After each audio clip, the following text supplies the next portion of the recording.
ବାଧ୍ୟ ହେବ ସେ ନାରୀ ତୁମ ପାଖକୁ ଆସିବାକୁ।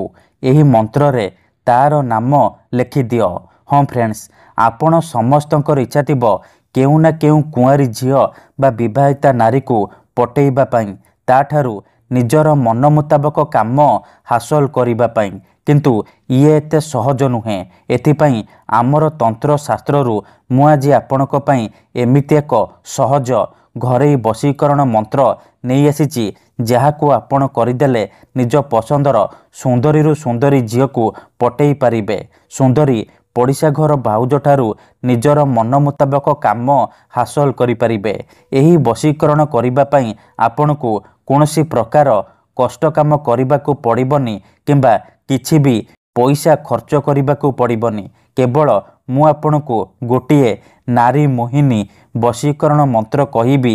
ଏହି ମନ୍ତ୍ରରେ ଆପଣ ସେଇ ଝିଅ ବା ନାରୀର ନାମ ଲେଖିବାର ଅଛି।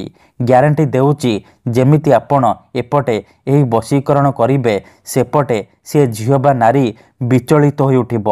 ଯେପର୍ଯ୍ୟନ୍ତ ଆପଣଙ୍କ ପାଖକୁ ଆସିନି, ଆପଣଙ୍କ ସହିତ ସମ୍ପର୍କ ରଖିନି, ସିଏ ଗୋଟେ ମୁହୂର୍ତ୍ତ ବି ରହିପାରିବନି।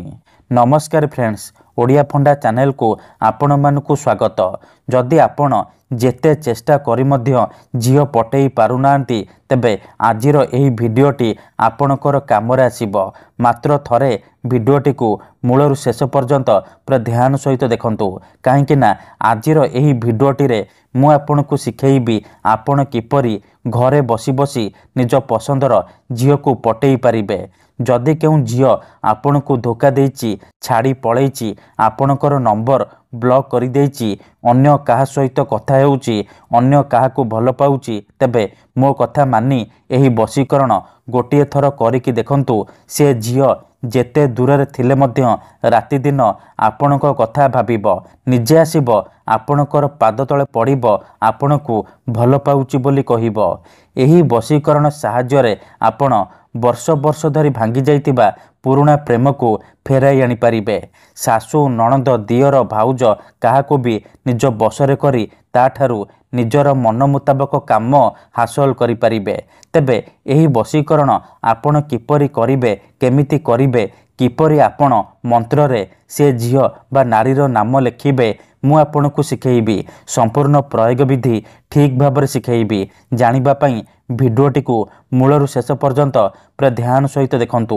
ଅଧାରୁ ଛାଡ଼ିକି ପଳେଇଲେ କିମ୍ବା କାଟି କାଟି ଦେଖିଲେ ଆପଣ କିଛି ବି ବୁଝିପାରିବେନି।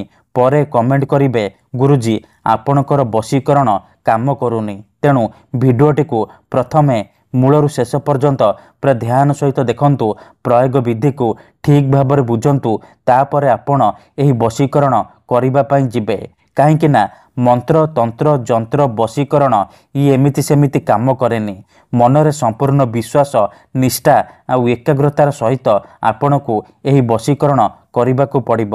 ତେବେ ଯାଇ ମୁଁ ଆପଣଙ୍କୁ ଗ୍ୟାରେଣ୍ଟି ଦେଉଛି, ଆପଣ ଯେତେ ସୁନ୍ଦରୀ ଝିଅକୁ ଚାହିଁବେ ପଟେଇ ପାରିବେ, ସୁନ୍ଦରୀ ଭାଉଜକୁ ପଟେଇ ପାରିବେ, ତାଠାରୁ ନିଜର ମନ ମୁତାବକ କାମ ହାସଲ କରିପାରିବେ। ତେବେ ଏହି ବଶୀକରଣ ଆପଣ କିପରି କରିବେ, କେମିତି କରିବେ, ଚାଲନ୍ତୁ ଜାଣିବା। ବିଧିଟି ଜାଣିବା ପୂର୍ବରୁ ଯଦି ଆପଣ ଆମ ଚ୍ୟାନେଲକୁ ପ୍ରଥମ ଥର ଆସିଛନ୍ତି, ତେବେ ଦୟାକରି ଚ୍ୟାନେଲକୁ ସବସ୍କ୍ରାଇବ୍ କରି ପାଖରେ ଥିବା ବେଲ୍ ଆଇକନ୍କୁ ମଧ୍ୟ ଦବାଇ ଦିଅନ୍ତୁ, ଯାହାଦ୍ୱାରା ଆମେ ଯେଉଁ ବି ଭିଡ଼ିଓ ଅପଲୋଡ଼ କରିବୁ ସର୍ବପ୍ରଥମେ ଆପଣ ଦେଖିପାରିବେ ଆଉ ତାହାର ଲାଭ ପାଇପାରିବେ। ଏହି ବଶୀକରଣ ବିଧିକୁ ଆପଣ କେବଳ ମଙ୍ଗଳବାର କିମ୍ବା ଶନିବାର ଦିନ କରିପାରିବେ। ସନ୍ଧ୍ୟା ପରେ ଆପଣ ଏହି ବଶୀକରଣ କରିବେ। ରାତି 8ଟାରୁ ରାତି 11ଟା ମଧ୍ୟରେ ଏହି ବଶୀକରଣ କରିପାରିବେ। ଏହି ବଶୀକରଣ କରିବା ପାଇଁ ଖଣ୍ଡେ ସାଧା କାଗଜ ଆଣିବେ, କଳା ରଙ୍ଗର କଲମ ଆଣିବେ ଆଉ ଅଳ୍ପ ଟିକେ ଲାଲ ସିନ୍ଦୁର ଆଣିବେ। ତାପରେ କୌଣସି ଏକ ଜାଗାରେ ଚୁପଚାପ ବସି ପଡ଼ିବେ, ଯେଉଁଠାରେ ଆପଣଙ୍କୁ କେହି ଦେଖିବେନି କିମ୍ବା ଡାକିବେନି। ତାପରେ କାଗଜରେ ଆପଣ ଗୋଟିଏ ମନ୍ତ୍ର ଲେଖିବେ। ଓମ୍ ନମଃ କାମଦେବାୟ ଆମୁକଂ ମେ ବଶ୍ୟମ୍ କୁରୁ କୁରୁ ଫଟ୍ ସ୍ୱାହା। ଆମୁକଂ ଜାଗାରେ ଆପଣ ସେଇ ଝିଅ ବା ମହିଳାର ନାମ ଲେଖିବେ, ଯାହାକୁ ଆପଣ ବଶରେ କରିବାକୁ ଚାହୁଁଛନ୍ତି। କାଗଜରେ ମନ୍ତ୍ର ଲେଖି ସାରିବା ପରେ ସେ କାଗଜରେ ଭଲ ଭାବରେ ଲାଲ ସିନ୍ଦୁର ଲଗେଇଦେବେ।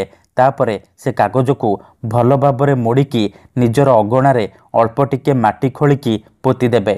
ଗ୍ୟାରେଣ୍ଟି ଦେଉଛି ଏତିକି କରିକି ଦେଖନ୍ତୁ, ଯେମିତି ଆପଣ ଏହି ବଶୀକରଣ ଏପଟେ କରିବେ ସେପଟେ ସେ ଝିଅ ବିଚଳିତ ହୋଇ ଉଠିବ, ଆପଣଙ୍କ ଆଡ଼କୁ ଆକର୍ଷିତ ହେବାକୁ ଲାଗିବ। ଧନ୍ୟବାଦ।